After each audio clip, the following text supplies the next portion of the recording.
I was going out to fill my water tank to run some water in the garden, and I noticed the box that I got out by the gate here was, open partly. Well, it turns out UPS is working today. I thought it was a federal holiday and they didn't deliver. I know the mail isn't going, but evidently UPS is still going. First time I've got a tire in a box. Normally they come just loose with a tag on them. But, okay, this is for the back of my SR.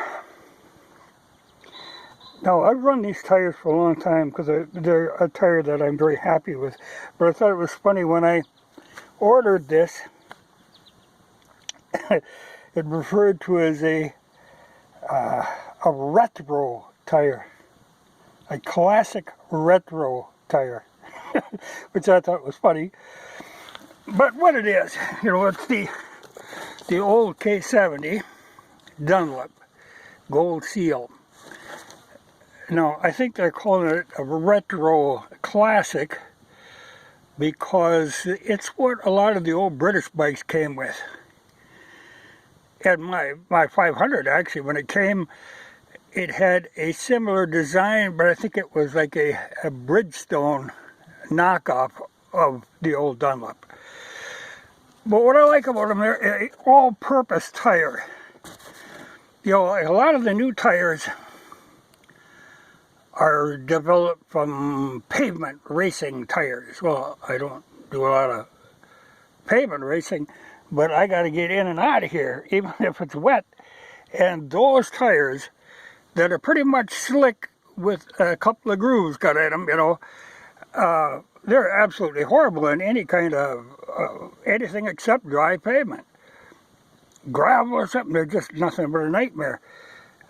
So since I run a lot of time on gravel or on back roads, I want a more of a general all-purpose tire.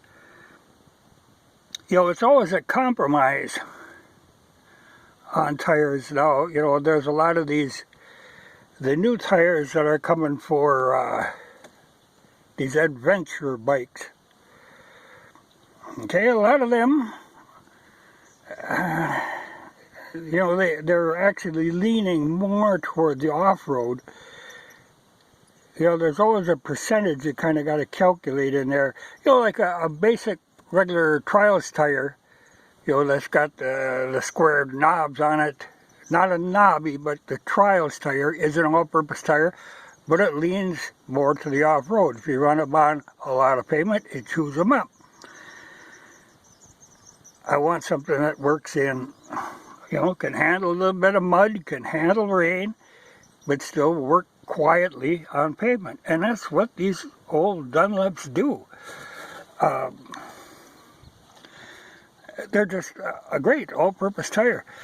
And I can still get these in, like this is a 418,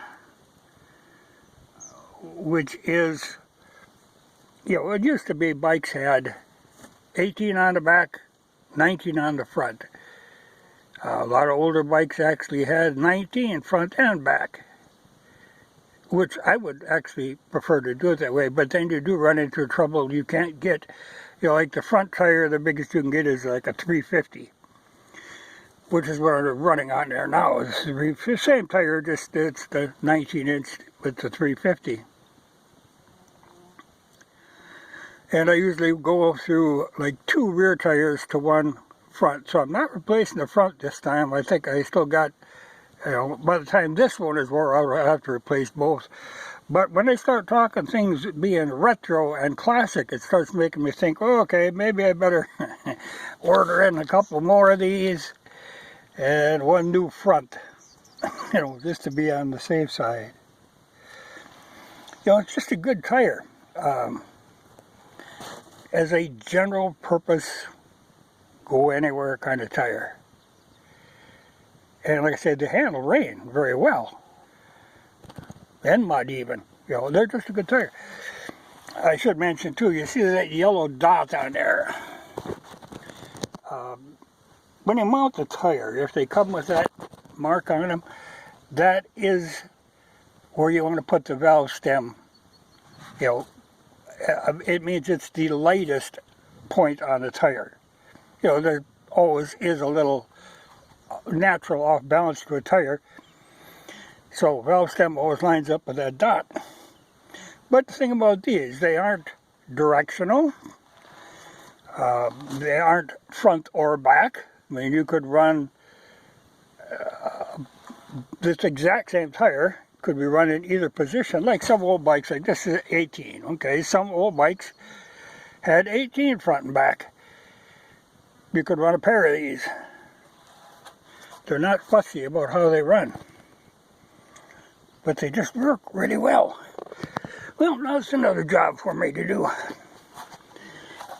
It's over 100 degrees today. I'm not going to leap at it. But it's good to have. Oh, I'm still waiting. I ordered a new tube. You know, as long as I'm taking it apart, I'm going to put a new tube in it. Because there again, I don't run tubeless, I run tubes. But that's good. Just, I'm surprised that, because I'm pretty sure I looked on UPS's website and they weren't running today. But, you know, it's one of these made-up holidays. And called with a made-up name. But I ain't going to go out and check mail because I know it's a federal holiday. It just said UPS chooses to not stick with that. Well, because it gets you a day behind, you know. Just nonsense, really. Ah, well, that's just the way the world works now. But basically, it's because them federal employees want another day off. So, they got it.